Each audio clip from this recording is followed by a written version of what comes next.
오늘 눈높이 한국사 오픈했어요. 제가 문제집을 정말 많이 비교를 하는 사람인데, 한국사 공부를 아이들이 초등학교 때 한다고 하면 제가 가장 추천하는 교재는 바로 눈높이 한국사입니다. 새로기도 이 교재 A부터 D코스까지 무조건 다 볼 계획이고요. 왜 그런지 바쁜 분들을 위해서 제가 동영상으로 알려드릴게요. 눈높이 한국사는 A코스부터 D코스까지 총 4가지 코스로 진행이 돼요. 왜 4가지 코스냐면요.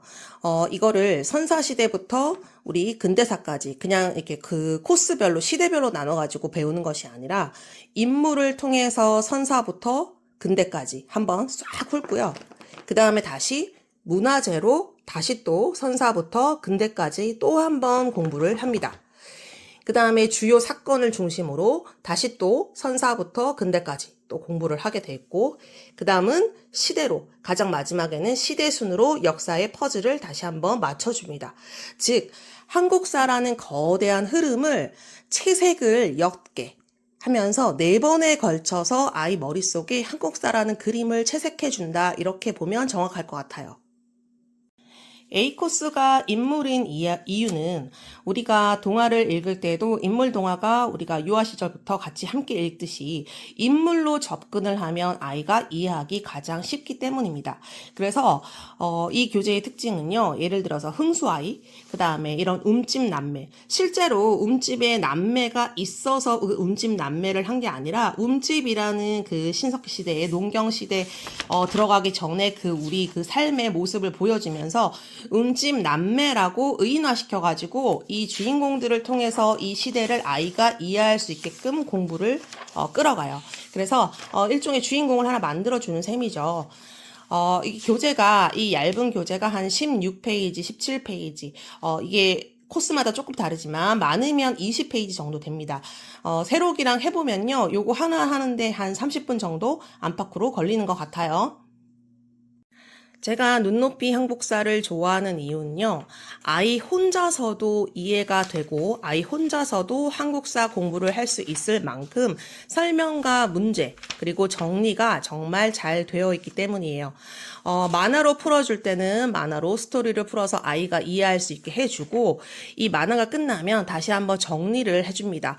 그림을 통해서 정리를 하고, 아이가 빈칸 채우는 활동을 통해서 다시 한번 내가 읽었던 내용을 정리할 수 있게끔 도와주는 거죠. 그러고 나면 문제풀이도 또 이렇게 같이 진행이 되고요. 퀴즈도 다양하게 진행하면서 아이가 스스로 많이 활동하면서 이 한국사에 대한 이해를 가져가는 거죠.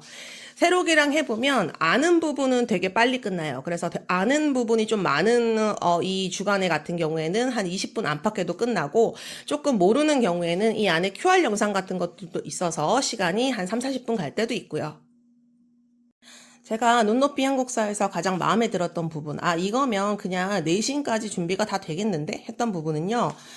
1주, 2주, 3주, 4주 이렇게 4주간 공부를 하고 나면요.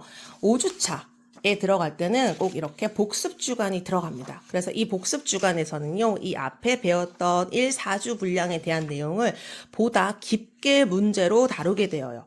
그래서 아이가 내신 공부를 이 5주차 과정에서 굉장히 촘촘하게 할 수가 있습니다.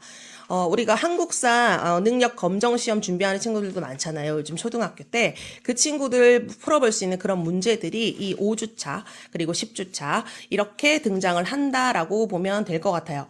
이 복습 주간이 있기 때문에 이 5주의 단위로 돌아가는 이 교재 시스템이 굉장히 좋습니다.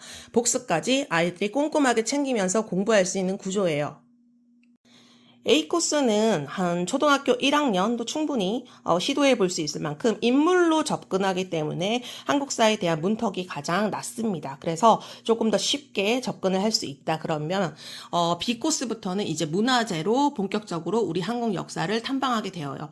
근데 이제 B코스 정도 되면 그래서 똑같은 선사시대를 들어간다고 하더라도 훨씬 더 깊숙이 이렇게 설명이 많이 들어갑니다. 그래서 더 깊게 공부를 할 수 있는 시스템이다. 이렇게 보시면 되고요.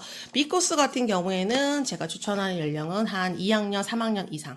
그 다음에 A코스는 이제 1학년부터도 충분히 해볼 수 있고요. 만약에 한국사 동화를 좀 읽은 친구들은 한 7세도 충분히 A코스는 한번 도전해 볼 만 할 것 같아요. C코스가 되고 D코스가 되면 점점 더 깊어진다고 보시면 될 것 같아요. 그래서 D코스 정도까지 다 이제 통달하게 되면 거의 내신 준비는 다 끝났다. 이렇게 봐도 될 것 같아요. 여기서 말하는 내신 준비는요, 저는 초등 내신을 얘기하는 것이 아닙니다. 우리 내신은 이제 중학교, 고등학교 때 보통 얘기를 하죠. 한국사라는 과목은 초등학교에 시작을 하지만 고등학교까지 계속 이어지게 되고요. 지금 현재 수능에서도 한국사가 들어가죠. 지금 이 D코스 같은 경우에는요, 여기에 다루는 이 시대에 대한 설명까지 아이가 만약에 다 이해를 한다면 중고등학교 내신까지도 준비가 되는 수준으로 아이가 공부를 할 수가 있어요. 그래서 초등학교 시절에 내가 한국사를 아이에게 한번 공부를 시키겠다. 그러면 교재는 이걸로 눈높이 한국사로만 진행을 해도 충분한 수준이 되고요. 이 외에도 이제 우리가 아이에게 보여줄 수 있는 다양한 한국사 책들을 더해서 같이 읽어 나가면 아이가 한국사를 재미나고 또 촘촘하게 공부할 수 있을 거예요.